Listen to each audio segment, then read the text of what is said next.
Welcome back to Click Academics. In today's video, I'm going to be showing you guys how to solve this midline theorem problem.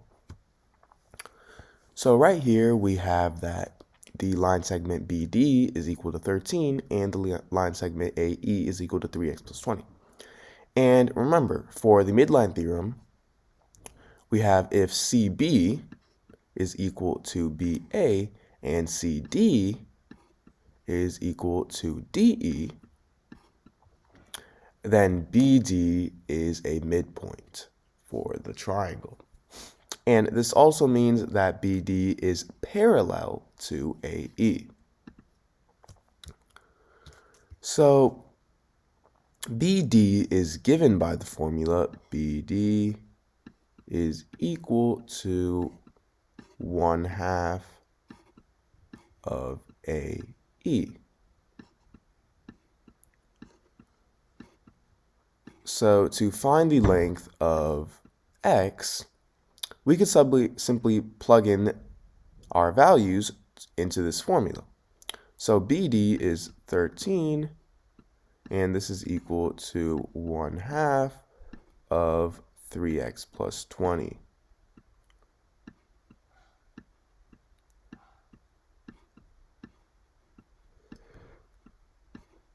So now if we divide 1/2 on both sides, then we get 26, because 13 divided by 1/2 is 26, is equal to 3x plus 20.